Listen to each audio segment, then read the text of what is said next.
तो hello students, class 11th physics chapter आपका आ गया ग्रेविटेशन और पार्ट कौन क्या है आपका 9 है।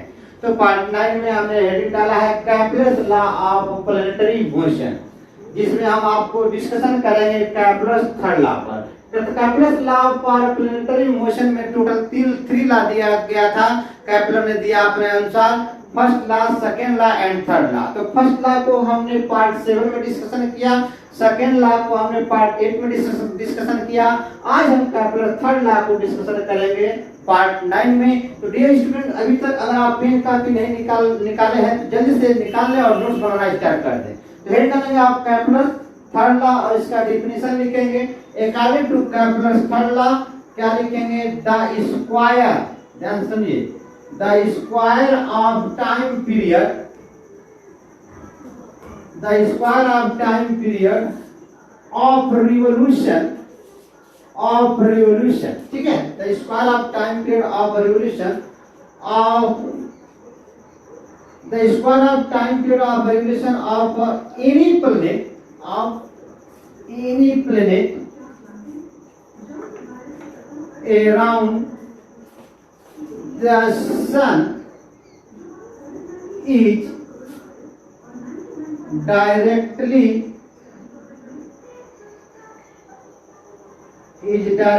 proportional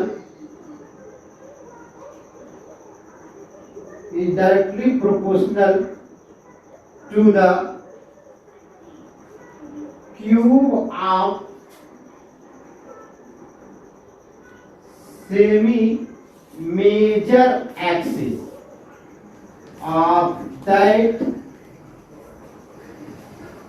elliptical path. कैपलर ने अपना थर्ड लॉ यही दिया। क्या दिया? ध्यान दीजिए कि the square of the time period of revolution of any planet, ध्यान दीजिए क्या लिखा? द स्क्वायर टाइम पीरियड क्या है? स्क्वायर है, of revolution of any planet around the sun. Dear student, जितने भी प्लैनेट हैं आपके, सारे planet, each planet revolving around the sun, सारे प्लैनेट सन के चारों तरफ क्या करते हैं? रिवॉल्व करते हैं। बट कैसे रिवॉल्व करते हैं? इन इलिप्टिकल पाथ में, बट नॉट सर्कुलर पाथ। ठीक है, तो यहाँ से square of the time period of revolution of any planet around the sun is directly proportional to the cube of semi major axis of that elliptical path. ये रहा आपका definition. Definition क्या लिखेंगे आप? यहाँ पर फॉर्मूला लिखेंगे आप, p square is directly proportional r का पावर क्यू। इस आर को हम लोग क्या कहेंगे? Semi major axis. क्या बोलेंगे यहाँ पर? According to definition semi major axis. तो सेमी मेजर एक्सिस या माइनर एक्सिस या मेजर एक्सिस, या हमने बताया था सेमी माइनर एक्सिस। सारे एक्सिस को हमने डिस्कशन किया था कैपलर फर्स्ट लॉ में। इसको हम लोग क्या बोलेंगे? Time period. क्या बोलेंगे? Time period. ध्यान से समझिए।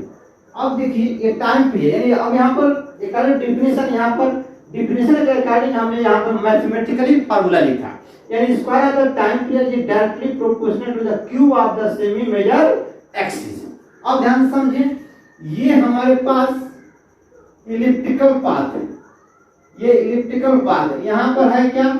सपोर्ट दैट सन है, तो सन है और सन का मास हमने कैपिटल एम ले लिया। अब ये सन ये रिवॉल्यूशन कर रहा है, ये प्लैनेट सन के चारों, सन नहीं रिवॉल्यूशन कर रहा है, सन के चारों तरफ प्लैनेट रिवॉल्यूशन करेंगे। तो ये प्लैनेट है जो यहाँ से कहाँ पहुंच रहा है? v1 वेलोसिटी से यहाँ पहुंच रहा है। फिर उसी सन को सेम टाइम में देखा गया इसी प्लैनेट को कि जितने टाइम में यहाँ से यहाँ गया वही प्लैनेट देखा गया, तो उतना ही टाइम में यह प्लैनेट यहाँ से यहाँ आ गया, यानी यहाँ पर velocity v2, time same time में देखा गया। अब ध्यान दीजिए, इनके डिस्टेंस को आप r1 कह रहे हैं, तो इनके डिस्टेंस को क्या कह सकते हैं? r2 कह सकते हैं। और दोनों को हमने बताया था क्या? a2 और a1 के बिटवीन के डिस्टेंस को हम कहते हैं 2a, and this 2a are called major axis. तो यहाँ पर 2a इज इक्वल टू क्या मिलेगा आपको r1 प्लस r2 मिलेगा। तो therefore a is equal to आप लिख सकते हैं r1 plus r2 divide by 2। अब यहाँ पर देखिए यही a क्या है आपका सेमी मेजर एक्सिस है। क्या है? सेमी मेजर एक्सिस है। ध्यान दीजिएगा सन के अराउंड रिवॉल्यूशन करते हैं प्लैनेट किस तरह के पाथ बनाते हुए? इलिप्टिकल पाथ बनाते हुए। इलिप्टिकल, ध्यान दीजिएगा इलिप्टिकल पाथ बनाते हुए सन के चारों तरफ ऑल प्लैनेट क्या करते हैं? तो रिवॉल्व करते हैं। तो मेजर सेमी मेजर एक्सिस बात आपको समझ में आया। अब ध्यान देखिए कैलकुलस थर्ड लॉ यहां से डिफिनेशन से, तो square of the time period is directly proportional r का पावर क्या लिखेंगे? q। और डायरेक्टली प्रोपोर्शनल हमने डायरेक्टली प्रोपोर्शनल r का पावर q या डिफिनेशन के अकॉर्डिंग हम लिखेंगे a का पावर क्या लिख देंगे? q लिख देंगे, क्योंकि square of the time period is directly proportional to q of the semi major axis. ये a क्या है? सेमी मेजर एक्सिस है। तो डायरेक्टली प्रोपोर्शनल हटाएंगे तो रखेंगे कैपिटल K इंटू a का power q। Capital K into a का पावर q और T is equal to capital K into a का पावर 3/2 या आप लिख सकते हैं K रूट a का पावर 3। तो ये टाइम पीरियड का फार्मूला मिला। अब दो प्लैनेट हैं, दोनों के रेडियस या semi major axis different part पे हैं, डिफरेंट डिस्टेंस पे हैं। ऐसा नहीं कि मार्स यहाँ सन से मार्स इतने दूर है तो वेंचुनियम इसके पहले है या इसके बाद है, उसी डिस्टेंस पर नहीं है। हर एक प्लेनेट का अलग अलग रेडियस है, सन से डिस्टेंस है, अलग अलग पोजीशन है, उसका अलग अलग क्या है? पोजीशन है। तो अगर हम दो प्लेनेट की बात करेंगे तो उसके लिए formula T1/T2 is equal to आपको क्या मिल जाएगा? A1/A2 का पावर 3/2। दो प्लेनेट के लिए मैं इसको न्यूमेरिकल भी कराऊंगा, आगे देखते हैं। अब इसका हम लोग क्या देखते हैं? डेरिवेशन। तो ध्यान से समझिए इसके डेरिवेशन को। सपोज दैट हम यहाँ सब मान लीजिए कि यहाँ पर आपका सन है, यहाँ पर क्या है? सन का मास कैपिटल है। सन से इस r डिस्टेंस पर कोई प्लैनेट है जो सन के अराउंड मतलब चारों तरफ, जो सन के चारों तरफ क्या कर रहा है? परिक्रमण कर रहा है, यानी रिवॉल्यूशन कर रहा है। इसका मतलब जब सन के चारों तरफ रिवॉल्यूशन कर रहा है तो यहाँ पर दो फोर्स लगता होगा। पहले तो according to Newton's law of gravitational force, ये प्लैनेट है, इसका मास m है और ये क्या है? सन है, सन का मास कैपिटल M है। तो न्यूटन्स लॉ ने क्या बताया था कि दो बॉडियों के बिटवीन जो फोर्स लगेगा वह ऑलवेज अट्रैक्टिव इन नेचर का होगा।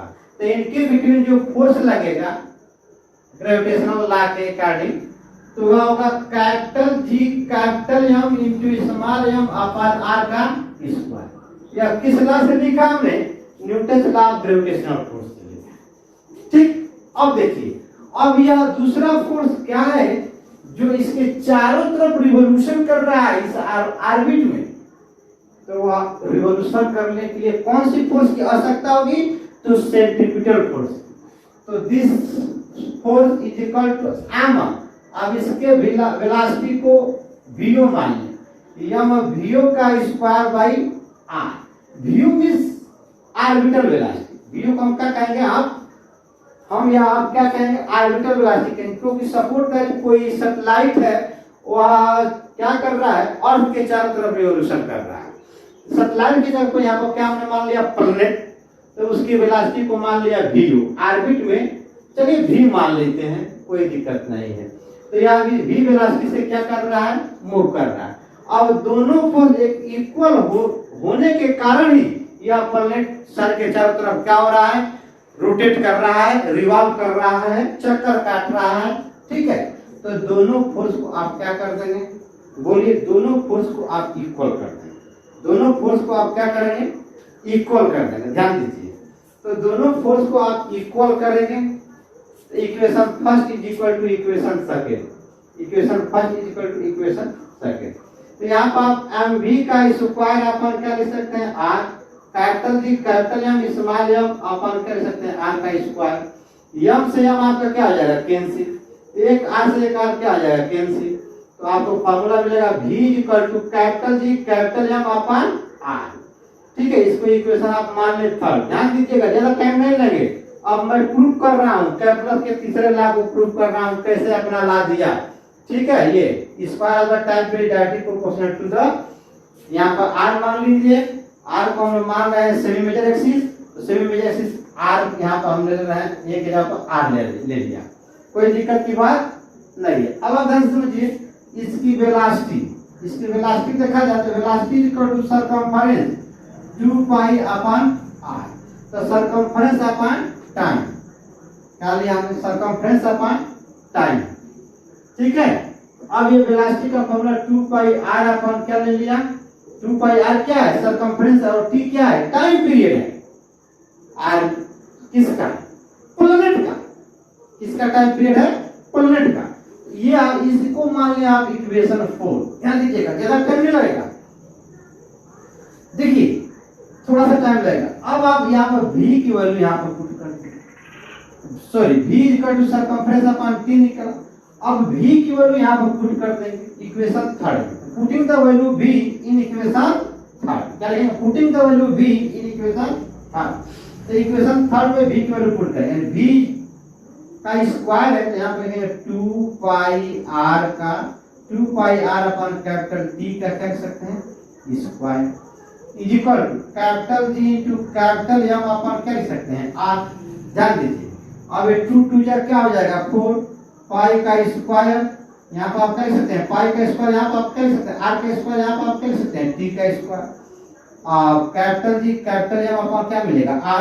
इस r को यहाँ ले जा सकते हैं, ये हो जाएगा 4 पाई का स्क्वायर इंटू r का पावर q अपॉन t का square is equal to capital G capital M upon क्या मिला अपॉन नहीं, केवल मिलेगा कैपिटल G कैपिटल M।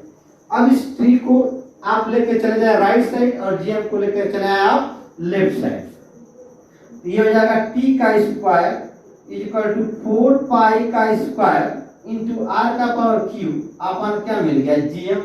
अब आप देख सकते हैं इतनी जो वैल्यू है 4 भी न्यूमेरिकली वैल्यू है, पाई भी न्यूमेरिकली वैल्यू है, 3.14 होती है।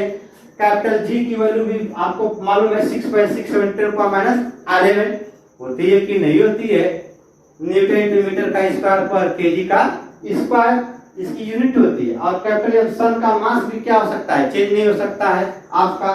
तो अब यहाँ से आप निकाल सकते हैं क्या, इसका मतलब ये 4 पाई का स्क्वायर अपन जीएम आकर, तो हम क्या बोलेंगे यहाँ पर कांस्टेंट, दिस कांस्टेंट, इस कांस्टेंट के वैल्यू की जगह पर हम क्या लगा दें कैपिटल के, तो हो जाएगा आपका t square equal to capital K into r का पावर q। यानी अब हम यहाँ पर लिख सकते हैं t square is directly proportional r का पावर q। देखिए कैपिटल लॉ के थर्ड लॉ को हमने प्रूव कर दिया, कैपिटल थर्ड लॉ का हमने मैथमेटिकली फार्मूला क्या लिखा है, square of the time period directly proportional q of the semi major axis. यहाँ पर देखिए सेम वही चीज है, square of the time period directly proportional to the q of the semi major axis. ठीक है, हमने यहाँ पर r मान लिया, r डिस्टेंस में कोई प्लैनेट जो है सन के अराउंड क्या कर रहा है तो रिवॉल्व कर रहा है। तो आज की कहानी यहीं तक, बने रहे हमारे चैनल के साथ। डियर स्टूडेंट, अगर हमारा लेक्चर आपको अच्छा लगता है तो कमेंट, लाइक और शेयर करना ना भूलें। It's okay, bye.